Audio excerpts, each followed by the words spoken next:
Resistance, burnout, procrastination, sleepless nights, stress, and painful hard work. Fatigued from running on the high achiever hamster wheel? This is the Bold Leadership Revolution, where we develop high-performing leaders to live, thrive, and lead bold and smart, not hard. Here is your host, Tara Newman.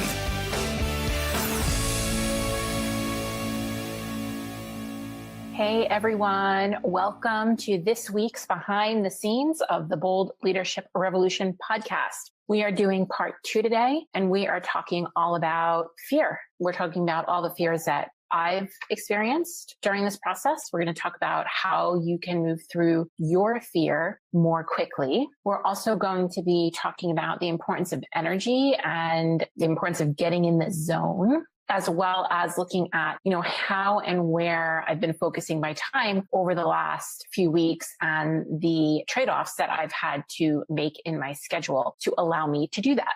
So if you are coming on, just say, hey, let me know. Even if you are chiming in on the replay, give a shout out, say hello, ask your questions. I can read questions and speak at the same time. It's a skill that I have learned doing many Facebook Lives. So feel free to just chime in with comments and any questions. A little behind the scene personal stuff. This has been quite weak over here at Bold Leadership Revolution headquarters. My daughter has been ill. I have been doing the 24/7 nurse duty and I'm exhausted.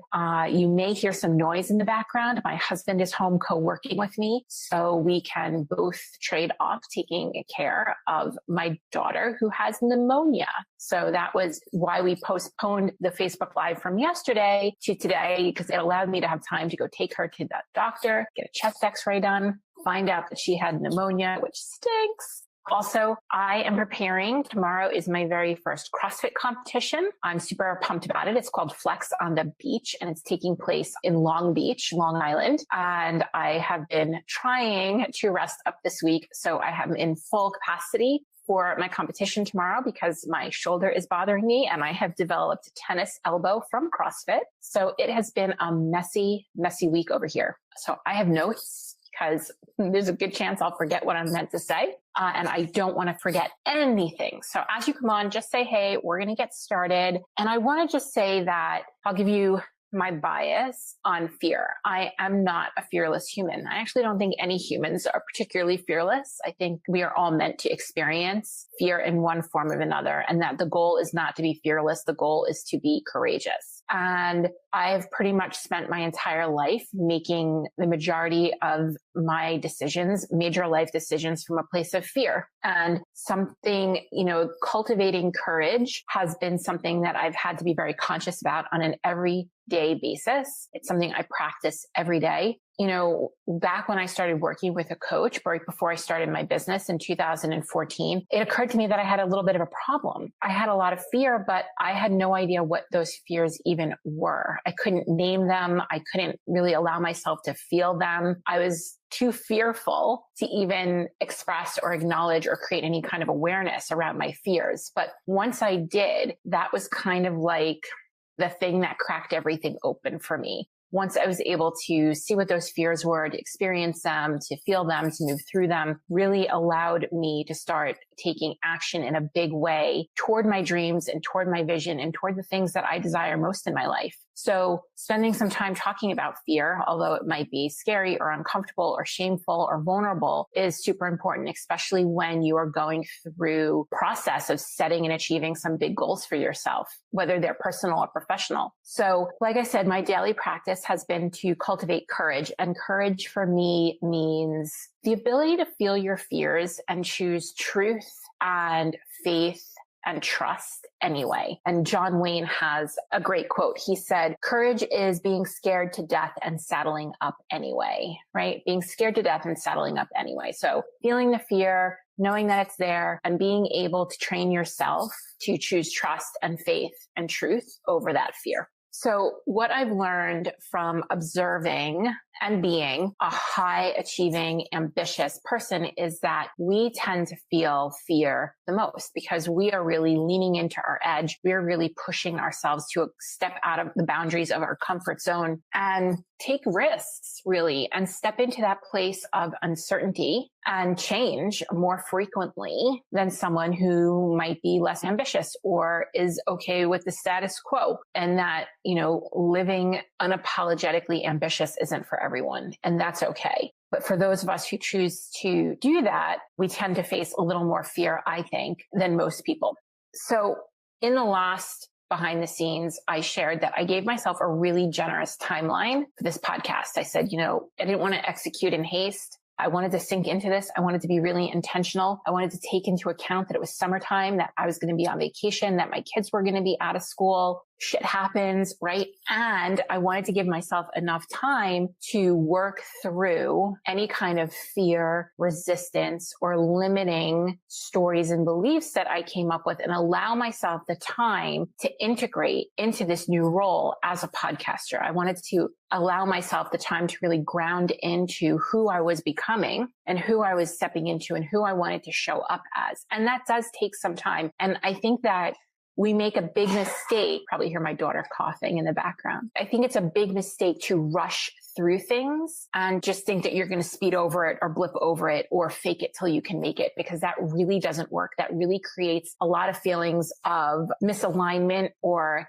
incongruence that leads us to feeling kind of fraudy and like we're not good enough, right? So spending some time actually working through whatever your fear is a really relevant step in the process. And it doesn't matter how long it takes you. For me, this time around, it took me about a week to move through it very quickly. I think it only probably took me a week in this case because this is a daily practice. I've been working on this for years, and just building that muscle of moving through fear allowed me to move through it way more quickly than even I expected. So I want to just kind of share some of the fears, just a few. I had a really long list of them because the first step in my process is always to just write them out, right? To get them out of my head and to write them down on paper so I can see them in real life and review them. And I make it like a journaling experience or some kind of writing exercise where I can really get them out of me. And usually what happens is when I do that, there's always like maybe 80% of these fears that once they're on paper, they're so ludicrous that you don't even have to attend to them. They're just like, oh,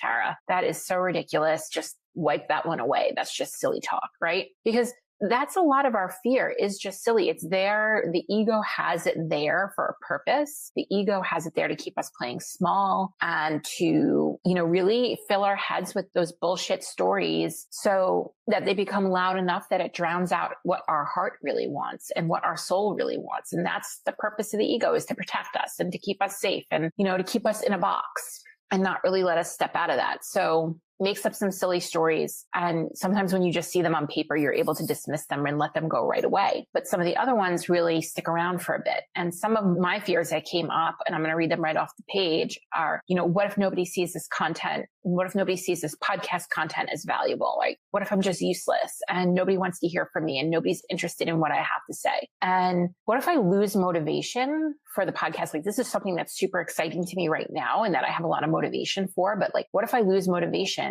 and then I become inconsistent in podcasting, and then it starts to feel hard and draining and heavy? And that's certainly not the way I want this experience to feel at all.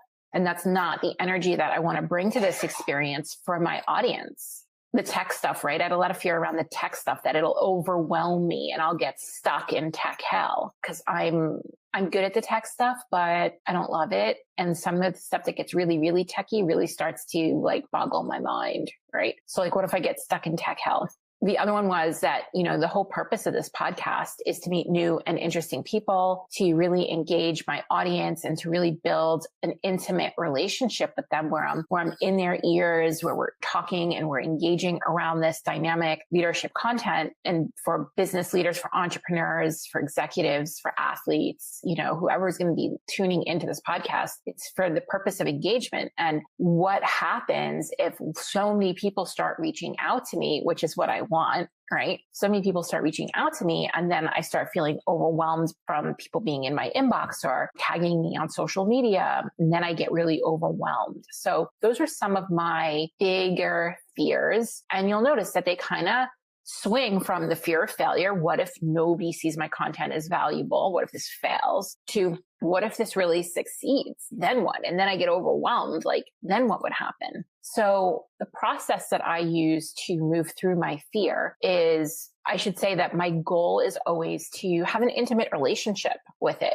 To have an intimate relationship with my fear and not to push it away and not to make it bad or wrong or mean something negative, but to really embrace it with an open mind, a beginner's mind, and to be radically curious about what it's here to teach me. So with that, I tend to, like I said, write all my fears out on paper. And then I have to look at, how are these fears serving me? Because, or beliefs or stories, right? Whatever you want to call them, how are they serving you? Because people are so quick to say, oh, well, they're not serving me. And the reality is they are. They're there for a reason. They're there to protect you in some way. What is that way? What is the way that they're protecting you? What is the deeper thing that's going on? What are the negative consequences to you moving through this fear? And the other thing is to, once I wrote them all out and once I really looked at them and really kind of thought about them and got curious about them, was to feel them, right? To feel them. So the next step was to fight back in a way, or to go back at it with truth. What is the truth here? And there's a deeper truth for each one of the fears that I had. What if nobody sees the content is valuable? I know the content's valuable. People reach out to me all the time and tell me my content is valuable. I send out an email and I get a bunch of responses about, this was great content, or I do a live and people reach out. So I know my content is valuable. And the funny thing is that the week that I sat down to deal with these fears was probably a week that I got the most responses to a particular piece of content, saying how much it resonated with people. So proof right there that, the truth is people do see my content as valuable. And then reframe the fear. So, my reframe is people reach out to me all the time telling me my content is valuable. Of course it's going to succeed. Or the other one that I had was the tech stuff was going to overwhelm me and I would get stuck in tech hell. That was one of my fears. And, what is the truth there? Because the truth is that I have the team. They handle the tech stuff. I don't even have to handle the tech stuff if I don't want. I like to play around with it sometimes to learn it so I can then delegate it, because I think that's a super important part of delegating. But the reality is I won't get stuck in tech hell because I've got a team handling it. I don't need to know how to edit the podcast. I've got someone editing the podcast for me. Hey, Joanne. Oh, thank you, Joanne. Joanne is so sweet. And thank you, Joanne, for reaching out to me yesterday. I got your email and asking about my daughter. Thank you. Hey, Susan. Oh, I'm glad you can make it too. So those were some of the fears that I had and the steps that I go about handling them. And I'll just quickly recap because when people join, but my goal is to have an intimate relationship with my fear, to be deeply curious, radically curious about it, to look at it from a beginner's mind, an open mind, to really sit down with it and allow myself to feel it and not run from it, and to really embrace it. And then to look at how this fear actually serves me and to fight back with truth, right? To look at the truth behind these things. And like I was saying, one of my fears was about technology and being stuck in tech hell, but I have a team to handle that. So that won't happen. And that's the truth. And then reframing it and saying, my tech is handled, right? That's the truth. And then you have to commit to leading from the truth. You can't get then stuck back into this fear or this, this wonderful acronym that people have for fear that says false evidence appearing real. You could probably hear my daughter coughing. You have to commit to leading with the truth and approach all challenges from a place of flow and energy that truly embodies your desires. That's like to put the cap on it, right? That we need to really go out there and lead from a place of flow and energy that truly embodies our desires. And I have this tremendous desire to serve on a greater level, to get my content out there that I know will help people on a greater level, to provide this free resources and tools to whoever needs them, right? And have them be able to access it in this way, in audio form, which I know is how my people really love to consume their content, is via audio. And so that's the desire that I need to embody in this entire process of creating this podcast. And the one thing that will save you every time when it comes to fear is to have a clear vision, to have a crystal clear vision for what you're embarking on in any moment. And you can have a vision for anything. You can have a vision for your overall business. You can have a vision for certain aspects of your business, how you want to be with your team, how you want to make money, how you want to be in your business on a weekly basis, right? So I have a vision for my podcast, and being able to come back to that vision every single day. It's up on my wall. So every day that I sit down to work, I see my vision in front of me is really what allows me to step through that fear very quickly. And it allows me to move through it to the place of where I truly want to be leading from. And if you really want to take managing and moving through fear to the next level, you have to practice doing something scary every day. You have to allow yourself to be uncomfortable every single day. And that doesn't have to be just in your business, right? So for me, a great example for me is CrossFit. CrossFit makes me really uncomfortable. It pushes me outside my comfort zone. It gets me leaning into my edge every single day that I do it. And that's really the benefit to me of CrossFit. It also allows me to confront my fears. It's very confronting and allows me to confront my fears every day and move them through my body in a very physical way. Physically moving fear through your body is hugely beneficial. And this doesn't mean that it's only about CrossFit. I mean, you can get this from yoga. You can get this from running. I did one. I went to a water park with my family a few years ago, and I went down a really scary water slide. And what happened after going down that really scary water slide really catapulted and shifted things for me in my business. I actually got off the water slide soaking wet and picked up my phone and started taking action that I was resisting for a really long time. So it doesn't even have to be businessy things that get you uncomfortable. It could be life things that get you uncomfortable. It could be having a tough conversation with somebody, right? And building that resilience, that courage muscle and that resilience to your fear. So the next thing I want to talk about is just the importance of energy, which is sort of related to fear, and talking about like getting in the zone and how I get in the zone, because your energy is your most competitive advantage, right? Like nobody can replicate your energy. You can have the same business idea, you can have the same messaging, but nobody can replicate your energy. That is that's truly your secret sauce. So if that's your most competitive advantage, you have to do everything in your power. Your job is to protect your energy and to cultivate your energy and really be mindful of the come from, like where your message is coming from and where you're taking action from. Are you taking an action from a place of wholeness? Are you taking action from a place of fear? Are you taking action from a place of confidence? Or are you taking action from a place of uncertainty? Are you taking action from a place of scarcity? Or are you taking action from a place of abundance? And these things matter greatly in your business. And so for me, going into this podcast, creating content that's going to be shared and consumed by others, and to create this amazing user experience that I want to create, it starts with my energy, and it starts with where I'm coming from and how I'm delivering what I'm delivering. So it really took me a little bit to just make some tweaks. I mean, this is nothing new to how I operate, but I really wanted to get this. This is the work, right? Like when you're not sure what work you need to do, this is the work. Really managing your energy in that sense. So I wanted to get really clear on what that was going to look like for me, how I got into flow, because it can take you, when you're in flow, it could take you a quarter of the time to execute on something that it would take you if you're forcing it or pushing it. So really connecting with that pull feeling where you're being pulled into something rather than having to push and force your way into something. It's the difference between allowing something to come to you and happen versus really having to force it and make it happen. So for me, really being able to step into my most creative and generous energy required some thought, because I wanted to be able to do this on demand, right? To be able to create this content and to deliver the podcast. And so I had to really get really present to what this meant for me. And so what this meant for me was that I got a really great night's sleep, that I made sure that I was moving and getting exercise in, that I was hydrated, that I was eating well. You know, these are just like that basic foundation of getting into flow for me and you.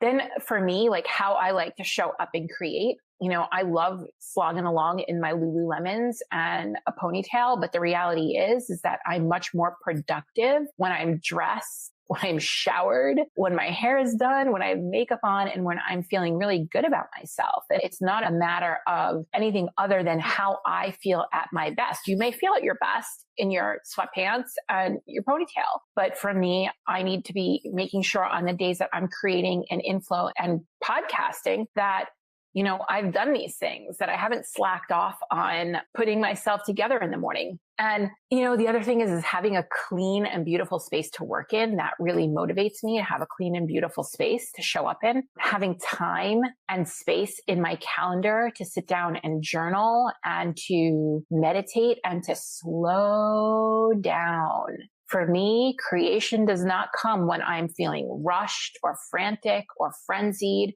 My creative flow comes when I'm feeling really connected to my higher self and to the universe and to a place of abundance. And so I need to really create that space. Also, coffee helps, as well as I like to diffuse essential oils to really kind of activate my sense of smell and all my senses, right? So that's when you look at this is like a full sensory experience. So, diffusing oils and maybe having a cup of coffee and being freshly showered and maybe listening to some music or some podcasts to really get me inspired and going. And then for me, I'm a Reiki practitioner. So Reiki always helps me get into the flow and get my energy kind of steady and stable and humming along. So for me, those are the things that get me into the flow. It's the importance of why we should be managing our energy. It's critical. And if you're not sure where to begin with finding out how you get into flow, pop some questions into this live and I can certainly come back and help you out with figuring that out.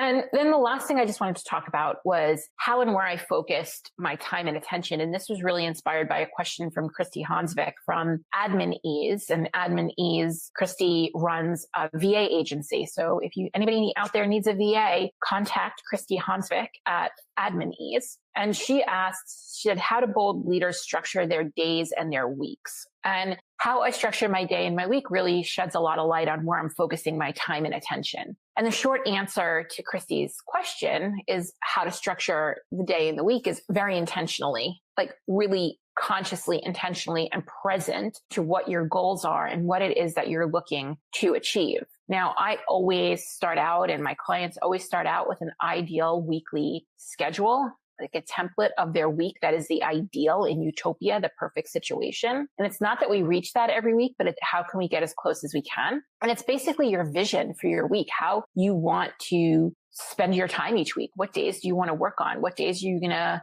take calls and clients and meetings and all those things? So when do you want to do your self-care? When are you going to be doing your sales activity? When are you going to be working on your marketing, meeting with your team and spending time with your family, right? Like we've got so many moving parts as business owners and as leaders. And, if we want to, so many people, whether you believe balance exists or not, right? So many people are curious as to how they can achieve either greater balance or better work-life integration or whatever you want to call it. And it really starts with your ideal weekly schedule. And so I had to get really clear to make sure that my ideal weekly schedule reflected the change in my business and that now I'm podcasting. So I had to go back and review it and make sure that I had my time blocked out accordingly and properly. I also had to keep a list of the things that I was saying no to or not right now to during this time where I was in deep creation mode and I was hyper focused on getting this goal achieved. And there were a lot more things than I could even think of that I was saying no to or not right now to, and being really intentional with my time. Like my mom would call and she'd be like, hey, like, do you have time to go for lunch today? And like, normally I got to eat anyway. Like I would go out for lunch with my mom. And during the podcast creation time, I was like, you know what? Can we do it on a weekend? So instead of me, taking the 15, 20 minutes to drive to meet my mom, have lunch with my mom, chit chat, drive back, and really kind of get pulled out of my zone by meeting my mom for lunch, which might normally be okay on a normal work day. I chose to say no to things even like that. So, and just finding another time in my schedule when I was going to have social time. So getting really intentional about that. I got really intentional about my social media. I went in, and even though I had notifications turned off in a lot of groups, I chose to unfollow groups because it stopped them from showing up in my timeline. Or I actually went into my phone and I removed apps from my phone so I wasn't distracted by those things. And I left it in do not disturb or airplane mode when I was working, right? So these are some of the things that I was doing very intentionally so that my time and attention got focused on what mattered the most. And that was the podcast. So I'm going to wrap up because I've been going for about 30 minutes. I'm going to wrap up. I don't want to take up any more of your time, but if you're watching this on the replay and you have questions, please pop them in to the comment section. I would love to hear from you and hear what you think about the things we talked about today. How do you work through your fear the best? Join the conversation. And I will be back next week with probably the last installment of the behind the scenes before we go live with the podcast, which is on or about September 26th was the date. I will say that because my daughter was ill this week, I lost a ton of time in doing some of the things that I was hoping to do. And I may be pushing that back a week. And I get to decide that because I'm in charge. Yay! Right? The perks of being your own boss. So drop me any comments, ask me any questions, reach out. Thanks for joining me and have a great weekend, everybody. Bye. Thank you for tuning in to the Bold Leadership Revolution podcast. This episode has ended, but our work continues online. Head over to theboldleadershiprevolution.com, where you'll find links to any resources mentioned in today's episode, along with other valuable tips and information that will help you lead bold. That's theboldleadershiprevolution.com.